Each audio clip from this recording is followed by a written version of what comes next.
In what might be the most winningest arena we've ever covered, the Boston Garden hosted more than 100 championship games over the course of its life. In this video, we'll take a look back at the Hall of Fame venue no longer standing and tell its full story in all its glory. My name is Lee Brees, and this is Modern Ruins, episode 24.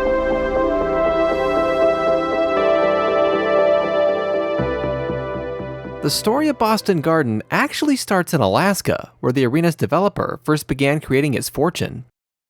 Tex Rickard had been born in 1870 in Kansas City, Missouri, but was raised in Sherman, Texas.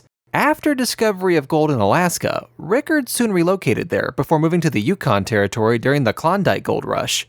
He allegedly sold his lot for $60,000 and used the money afterward to build a saloon, hotel, and gambling parlor where he eventually lost his stake by gambling it away. After this defeat, Rickard began tending bar and promoting boxing matches, where he would put on said event and collect a profit from tickets after expenses and the prize money was paid. Citing early success, he relocated to Goldfield, Nevada and opened another saloon and casino, and by the 1910s, Rickard was profiting $60,000 to $100,000 per fight, and he subsequently began opening more saloons, all under the name Northern.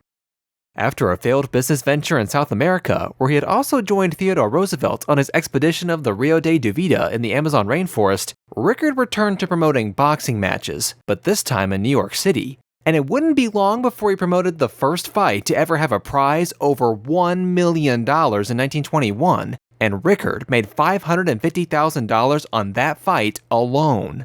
To host his events, he had used New York City's Madison Square Garden, from which he had to share revenue. Being built in 1890, its limited capacity design never had the popularity of Rickard's boxing matches in mind. So, in 1923, Rickard decided to solve both of his problems by acquiring the naming rights to MSG, and founded the Madison Square Garden Corporation before buying property on 8th Avenue and 49th Street in Manhattan, and constructed the third version of Madison Square Garden, which opened in 1925, before the fourth and most recent version would be constructed in 1968, Rickard founding the Rangers hockey franchise in his venue's second year. By acquiring naming rights, it was his intention to begin building boxing arenas all over the country under the company's name. At the same time, Boston and Maine Railroad had been looking to replace the city's Union Station in what was a long overdue project. The company originally set out to construct a new rail terminal and corporate headquarters in a new development called North Station. Boston real estate developer James Walsh caught wind of both B&M's and Rickard's plans, and considering that Boston's largest arena at the time, appropriately called Boston Arena, could only hold 5,000 spectators, Walsh saw an incredible opportunity to build an entertainment complex that would house a brand new arena and 500-room hotel with a rail terminal underneath to bring in people from around the region to attend events, making Boston the premier sports, convention, and event hub on the East Coast. B&M, Rickard, and a group of developers all came to an agreement on the project, and Rickard set out to top his already astounding achievement of Madison Square Garden 3, spending double the money to do so. Ground was broken in December 1927, and construction only took 11 months.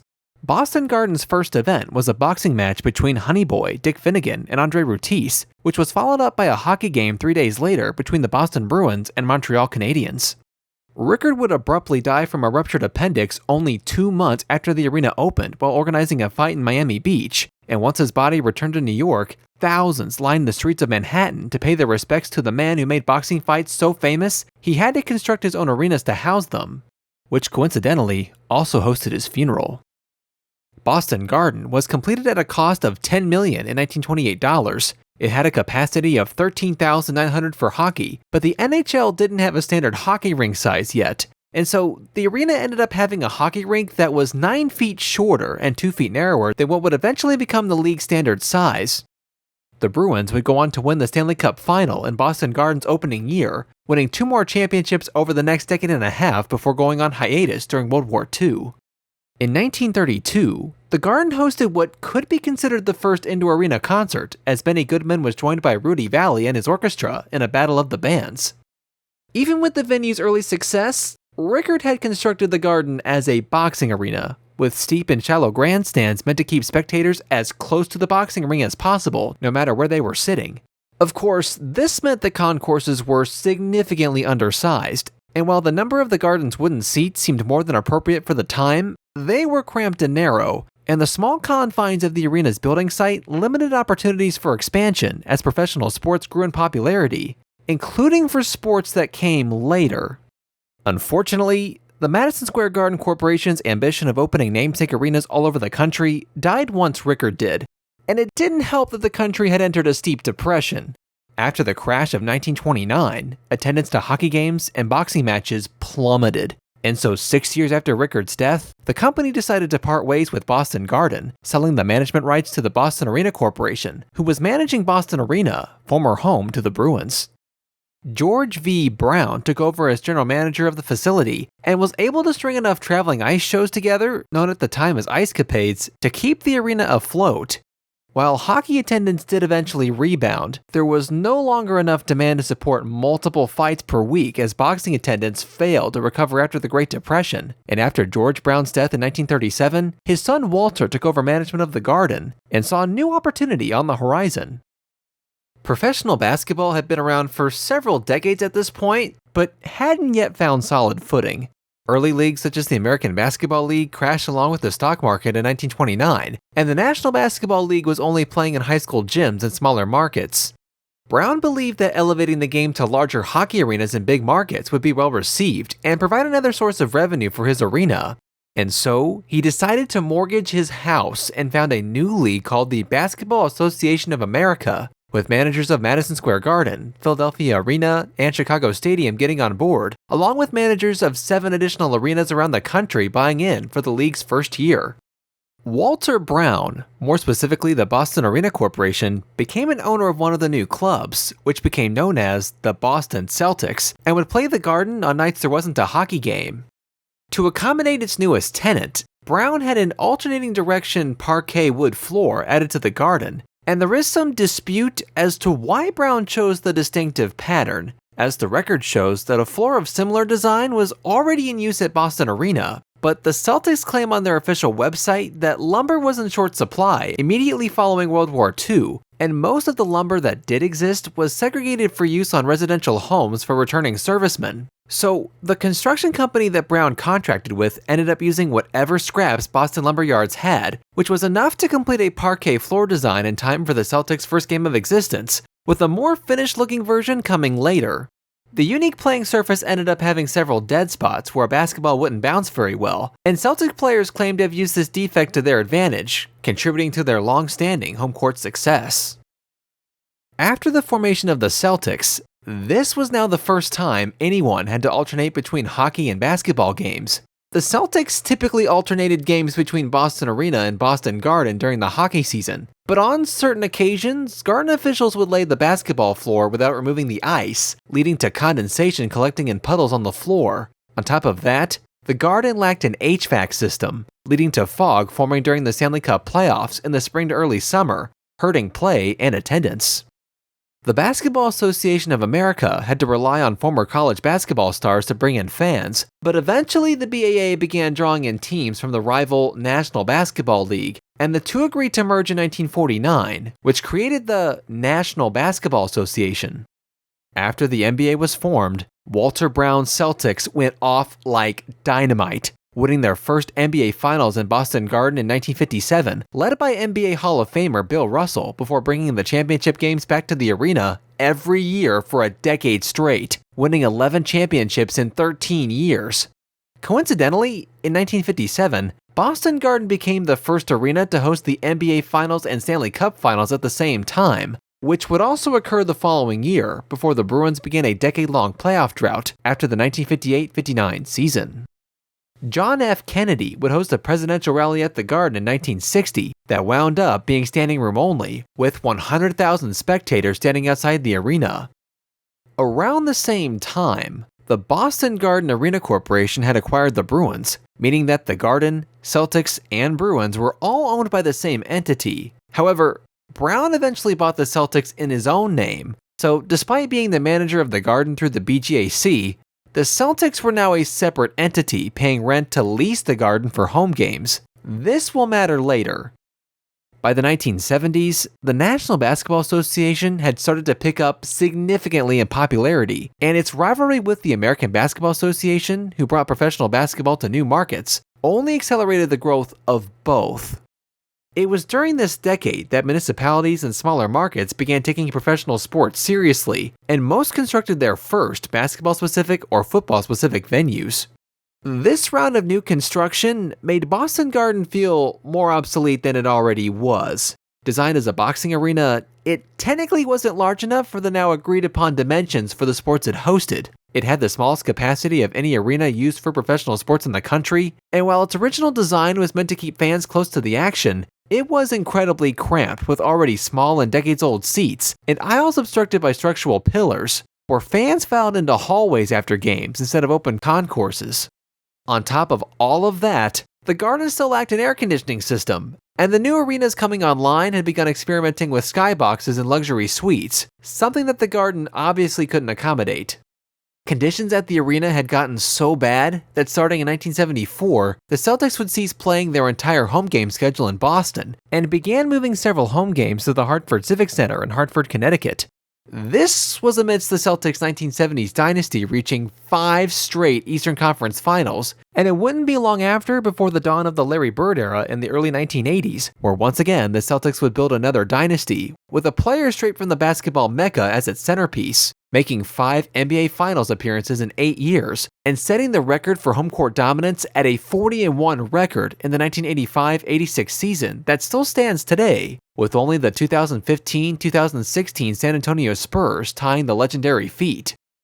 In addition to the Celtics' success, the Bruins, led by Bobby Orr and Wayne Cashman, would make their first return to the Stanley Cup Finals since 1958 in the early 1970s, winning 2 Stanley Cups in 3 years and making 5 total appearances during the decade. The attention and prestige both the Celtics and Bruins brought to Boston with their winning ways certainly gave the city a positive spin on its reputation that it needed, but Boston Garden demonstrated time and time again that while Boston had 2 of the best sports franchises in the country, it had nowhere near the best arena, which often failed in the biggest moments. The arena's lack of air conditioning, coupled with the NBA playing the finals in early to mid-June, led the Garden to get unbearably hot. The temperature inside the arena during Game 5 of the 1984 NBA Finals against the Lakers reached 97 degrees Fahrenheit, and medical staff had to provide oxygen tanks to Lakers players during the game, with things only getting worse after that. During Game 4 of the 1988 Stanley Cup Finals, Boston Garden, which still operated off the original electrical infrastructure installed in the 1920s, lost power entirely in the middle of the second period after the Oilers scored a game-tying goal and backup generators failed to turn on. The game ended up being suspended and played in Edmonton 2 days later, with the Oilers eventually taking the series. Only 2 years later, in the 1990 Stanley Cup Finals between the same 2 teams, an incident occurred where the lights went out during the first overtime in Game 1 of the series. This time the lights were able to be turned back on, and it took 2 additional overtime periods to decide the game for the Oilers, who once again won the series. Officials had known for quite some time how inadequate the Garden was, but 2 decades of trying to replace it had only proven fruitless. With all this success but lacking a fitting facility to match, in 1972, Boston Mayor Kevin White announced a new 18,000-seat arena in South Station, but lacked funding to back the plan, and the Garden and Bruins owner at the time, Storer Broadcasting, didn't have the money either, and sold both only a few years later. The Celtics would then try negotiating with the Boston suburb of Quincy, but that ended up going nowhere as well. It's worth noting here that because the Bruins and Celtics were separately owned, each went their own separate way in pursuit of a new arena, and the lack of a combined effort arguably contributed to each team's lack of success in negotiating a new venue. By the end of the 1970s, the 2 teams began infighting, as the Celtics believed the Bruins were charging unfair rent for use of the now well-known outdated facility. This led as far as the Celtics owner to threaten building their own arena, either at the Suffolk Down Horse Racetrack in East Boston with the aid of the track's owners, or right behind Boston Garden itself with the help of the Boston Redevelopment Authority. While the Celtics were making these threats to have their own arena built in Boston, the Bruins were making threats to leave the state entirely, having conversations with officials in Salem, New Hampshire, who also had the idea of constructing an arena at a horse racetrack in the dormant Rockingham Park. Both teams, however, hit a dead end when the respective state legislatures failed to support proposals brought to them. Citing the Bruins attempting to flee, one of Massachusetts U.S. Senators, Paul Zongas, got involved and formed a committee to come up with a plan for building a new arena, including how it would be paid for. Their proposal went as far as signing a naming rights deal and developing a long-term funding plan, but unfortunately they were unable to avoid the need for state tax dollars, and the measure died in the state legislature. By this point, Boston Garden was approaching 60 years old, and a city that had lost a third of its population due to 3 decades of white flight.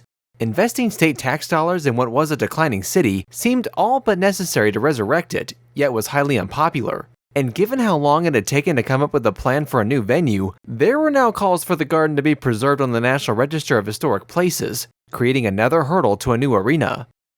Fortunately or unfortunately, depending on how you want to look at it, the Massachusetts Historical Commission decided against designating historic status, removing any such roadblock to redeveloping the site. However, this didn't mean that the people of Boston were suddenly now okay with tearing the arena down. Proposals now encompassed redeveloping the entire North Station site, of which the original hotel built shortly after the Garden had already been demolished and replaced. And despite idea after idea coming about, the Boston Redevelopment Authority, who ultimately had to approve the project, would find some fault and toss the idea out. Delaware North, a Buffalo-based food and hospitality company who had bought the Bruins and the Garden from Storer Broadcasting in 1975, then proposed another redevelopment concept that remodeled Boston Garden instead of replacing it. However, Senator Zongas and his committee hadn't given up yet, and at this point, doubted whether Delaware North was capable of getting a redevelopment plan approved by the BRA, period. Zongas brought in a reputable developer in Rosalind Gorin and several notable local politicians to add to the committee's credibility, but also brought in former Bruins Wayne Cashman and Bobby Orr, hoping to sway public opinion in his favor.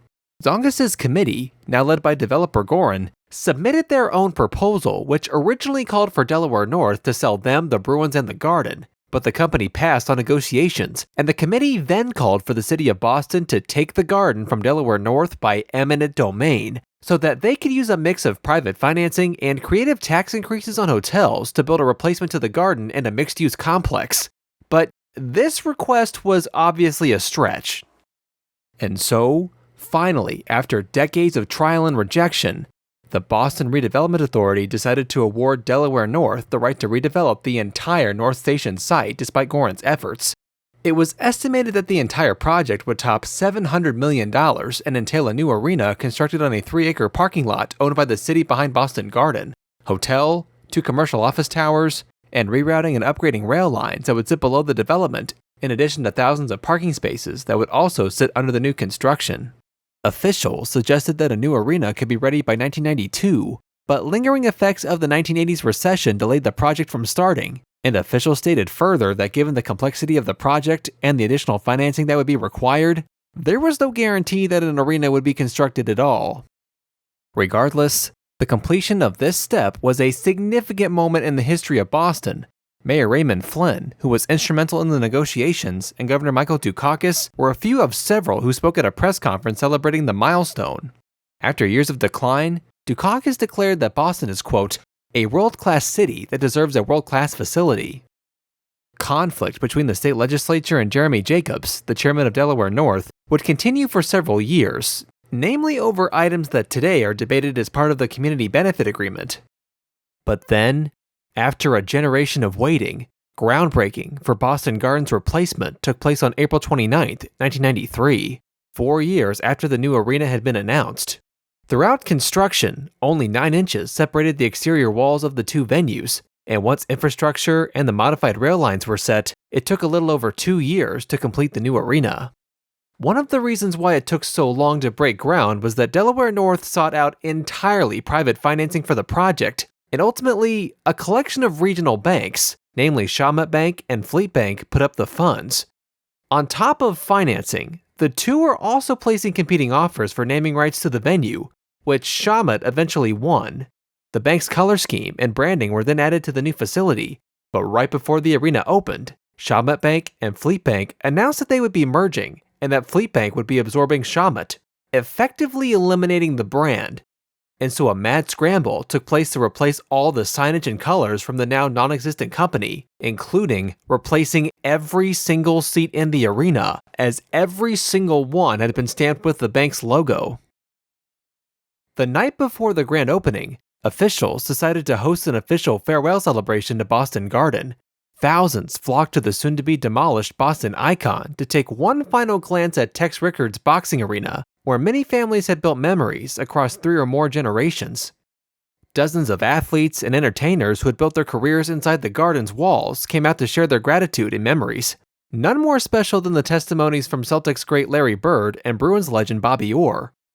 The night concluded with the releasing of balloons and a swan song symphony from the Boston Pops Orchestra.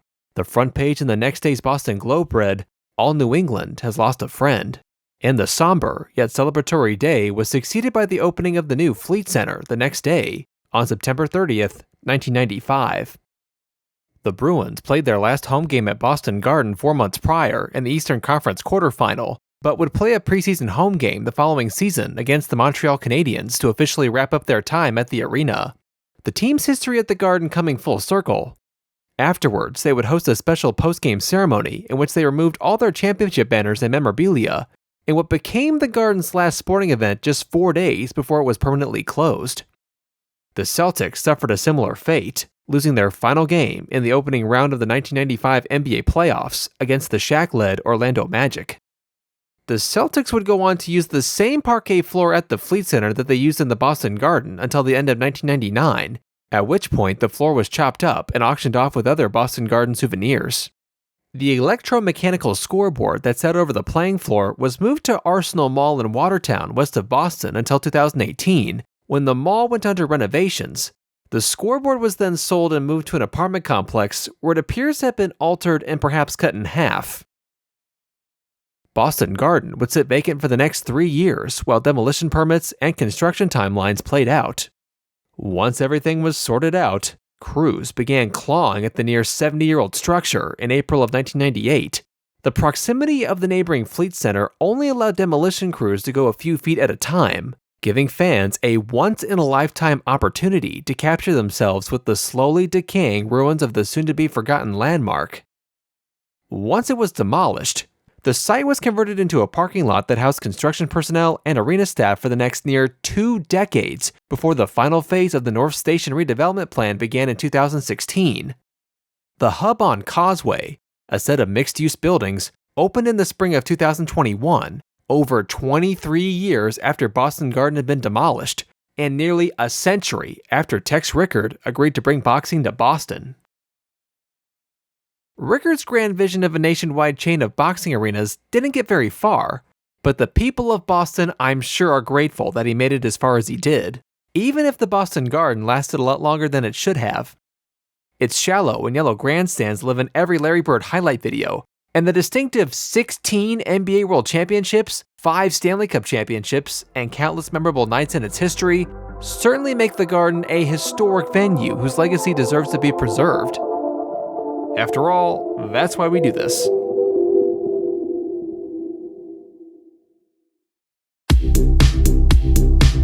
And on that note, thank you for watching. Subscribe to LaBrise TV for more Modern Ruins content. And be sure to comment what Modern Ruin you'd like us to cover next.